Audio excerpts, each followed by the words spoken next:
Aujourd'hui, je vous promets du bon, rien que du bon, au du bon.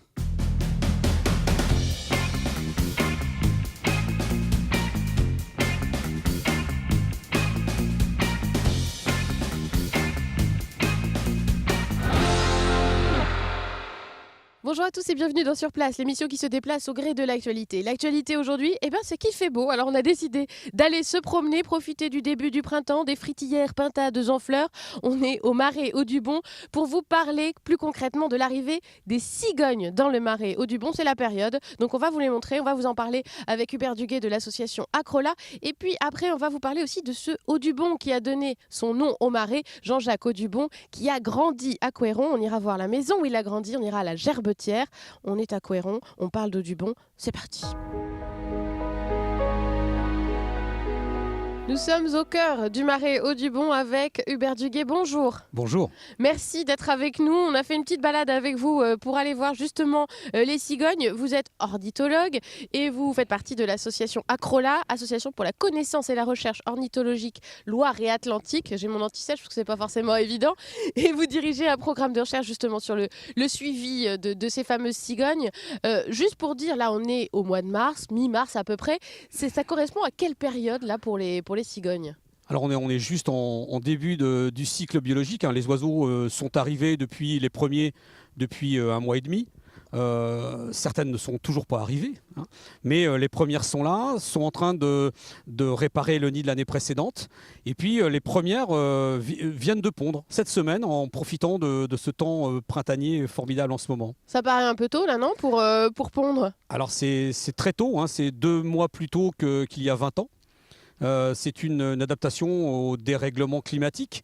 Les printemps sont beaucoup plus précoces. Il y a de la nourriture disponible. Donc c'est une adaptation. Ils ont tout à fait compris qu'en venant plus tôt, on pouvait se reproduire plus tôt. Alors ce sont des cigognes qui normalement migrent et qui migrent aussi de moins en moins. Aussi, ça c'est adaptation au dérèglement climatique, comme vous disiez. Alors les cigognes se sont adaptées effectivement depuis 20 ans et on a 3 stratégies différentes. La première, c'est je reste tout l'hiver dans le secteur. Donc c'est à peu près 10% aujourd'hui des cigognes de Loire-Atlantique qui ne migrent plus. Elles restent dans le coin, elles attendent l'hiver au profit d'hiver doux. On aurait un hiver extrêmement rigoureux, bien évidemment elles partiraient. La grosse majorité des cigognes atlantiques vont passer l'hiver en Espagne et au Portugal aujourd'hui, ce qui n'était pas le cas auparavant. Et elles utilisent presque exclusivement les décharges d'ordures ménagères, malheureusement. Mais elles y trouvent de la nourriture facile. Et puis la dernière partie de la population fait ce que faisaient les ancêtres, c'est-à-dire vont en Afrique subsaharienne. D'accord. Alors là, en se baladant dans le Marais, on en a vu donc quelques nids de cigognes. Il y a plusieurs endroits où elles peuvent faire leur nid, en fait. Alors là encore, c'est souvent de l'opportunisme. Alors les premiers nids de cigognes se sont mises sur des plateformes que l'on a construites dans les années 90. Ouais, vous leur avez aménagé un petit endroit. On leur a aménagé des nids au départ. Faut imaginer qu'en France, en 1975, il restait moins de 10 couples. On était au bord de l'extinction de l'espèce. Au début des années 90, on a les premières cigognes qui remontent d'Espagne et qui viennent pour s'installer ici. Il n'y a pas de support qui les intéresse. Donc on va les aider au départ. Aujourd'hui, on n'en fait plus du tout. D'abord, la population a continué à croître de façon importante. Aujourd'hui, il y a 160 nids en Loire-Atlantique. Donc la population se porte bien. Et elles s'installent naturellement, alors principalement sur des arbres. Ça, c'est le premier site de reproduction. Ensuite, des plateformes que l'on a installées, donc il y en a à peu près une vingtaine qui existent depuis les années 90. Et puis, dernier lieu d'installation principalement aujourd'hui, c'est sur les lignes à haute tension, donc les pylônes électriques, soit EDF, soit RTE, avec des nids sur des pylônes RTE qui ont été aménagés grâce à un partenariat avec RTE pour que ça pose pas de problème. Alors c'est ce que vous appelez les HLM de cigognes, parce qu'il peut y avoir des nids à plusieurs étages. Ouais. C'est ça qui est aussi impressionnant, parce qu'on se dit a priori c'est pas hyper confortable d'être sur un pylône électrique quand on est un oiseau, avec le passage du courant, les fils, etc. C'est pas idéal, et pourtant c'est quand même un site Alors je crois que ça ne les dérange pas. Je crois que ça les dérange pas, le courant. Ce qui les intéresse, c'est d'être en hauteur et de pouvoir surveiller ce qui se passe autour. on regarde s'il y a des prédateurs.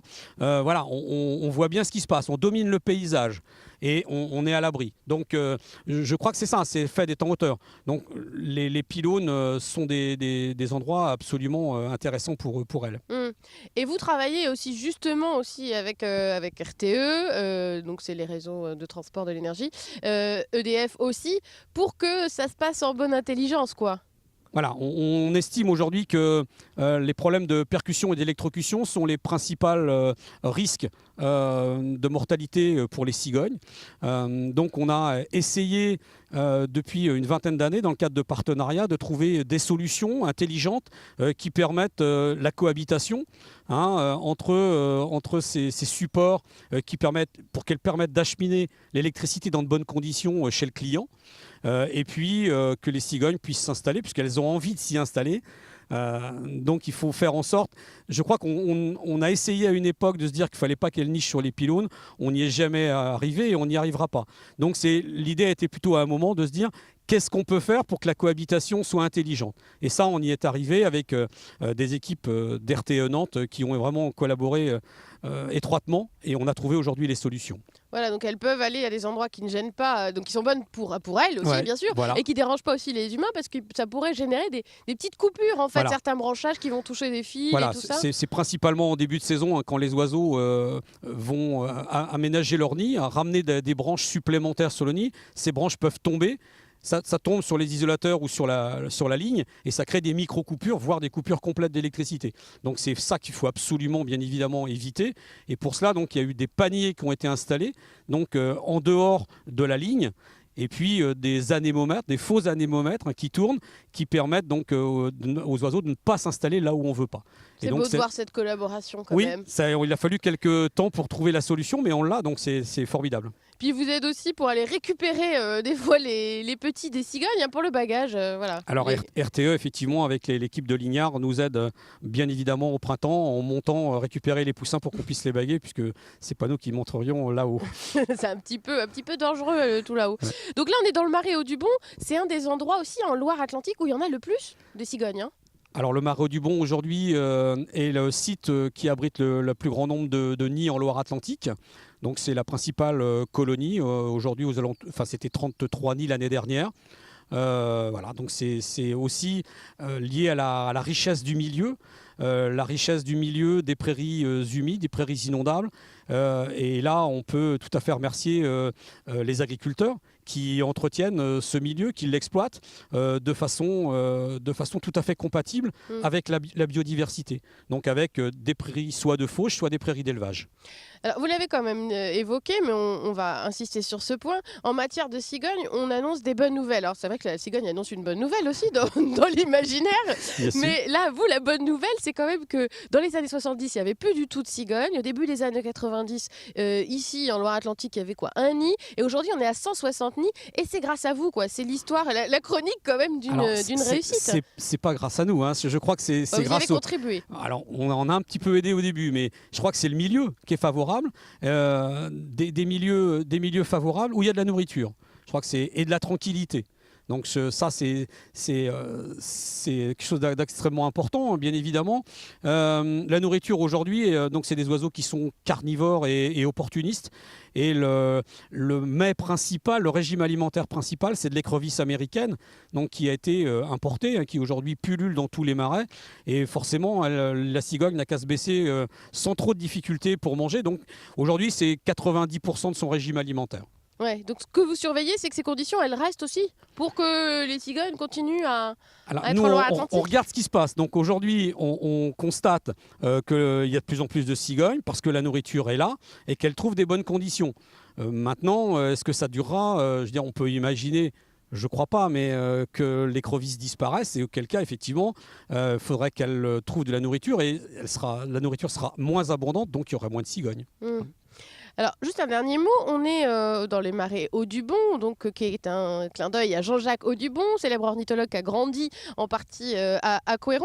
Il n'en a pas vu, lui, des cigognes, a priori. Ah non, il n'y en avait pas à l'époque où il a passé son enfance ici à Couëron, il n'y avait pas de cigognes dans l'estuaire. Ouais, et pourtant le marais porte son nom, en tout Voilà, cas. mais tant mieux, c'est un joli clin d'œil, effectivement. Ouais. On va continuer à en parler avec nos prochains invités justement de Jean-Jacques Audubon. Merci beaucoup Hubert Duguay pour la visite sur ce beau soleil. Mais ouais, super, Mais- joli temps printanier. Merci. Merci.